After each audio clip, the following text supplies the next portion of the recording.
Hi there, I'm Marci, your local realtor from Remax Aurelia. You may recall several months ago, we teamed up with our friends at Severn Sound Environmental Association to learn a bit more about what they do in our region.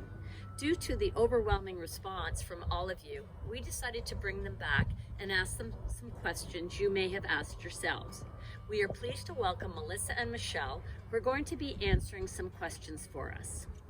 To start it off, we're going to discuss what it means to purchase a home in a municipal drinking water protection zone. You may have seen these types of signs in and around your neighborhood. Melissa, what does it mean? Thanks, Marci. That's a great question. Melissa here, Risk Management Official, Risk Management Inspector with the SSEA. If you purchase a home in one of those areas, it means you are close to a municipal drinking water source. Because of the Clean Water Act, measures have been put in place to ensure the municipal supply does not get contaminated or overused. For a municipal resident, depending on how close you are to the municipal source, and if you're on a septic system, that system might need to be inspected every 5 years to ensure it's functioning properly. If you're operating a home-based business, you might have additional requirements related to the handling and storage of chemicals. Very interesting. Thanks, Melissa. Many of you watching at home are probably on a municipal water system. However, if you're in a more rural area, you may be reliant on well water. Hey, Michelle, what are the main differences between being on a municipal system versus a well water system? Michelle here, Wetlands and Habitat Biologist with SSEA. As Melissa explained, there are rules and protections for the areas around a municipal water source.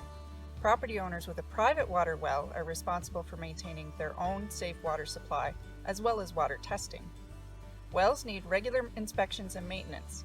Things to consider: your well should be visible. It should be above ground with no coverings, decorative items, or plantings around it. How old is the well and what condition is the outside and the inside? Well construction standards have changed over time, and an upgrade may be needed to improve your well and address any structural problems. Are there any risky activities happening near the well within approximately 100 feet or 30 meters? And did you know that unused wells must be properly plugged and sealed? They pose health and safety hazards for animals and people and can be a pathway for bacteria and pollutants to get into our shared groundwater. Test your well water regularly to be sure that it is safe for you and your family. You cannot always see, taste, or smell problems with your water.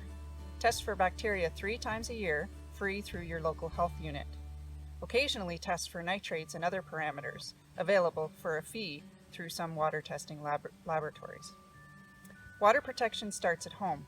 Just like with municipal water systems, keeping water clean in the first place is more cost-effective than treatment or dealing with the consequences of contamination. So, maintain your well, keep a record of well testing results, and hire only licensed well contractors for work on your well. Wow, who knew owning a property with a good water system had so much to know? It is great to have organizations like you in our community for people to reference with these types of questions. As you know, we live in Ontario's Lake Country, meaning we are surrounded by water. Ontario's Lake Country, meaning we are surrounded by water. Are there any key things that buyers should be aware of before purchasing any type of waterfront property? It's up to shoreline landowners to be good stewards. A natural shoreline, both the shallow, near-shore waters and the adjacent land at the water's edge, is very important for maintaining good water quality and the overall health of the lake, and for providing habitat for a wide variety of native plants, fish, and wildlife.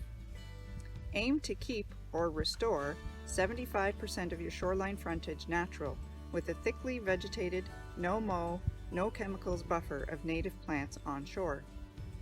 Minimize water access points and use a dock design that does not disturb the lake bottom or restrict the movement of water near the shore. Don't put sand or other fill in the water to create an artificial beach. Keep it above the high water mark. Learn to identify invasive species to manage them and prevent their spread. Be careful with cleaners, chemicals, fertilizers, and pesticides.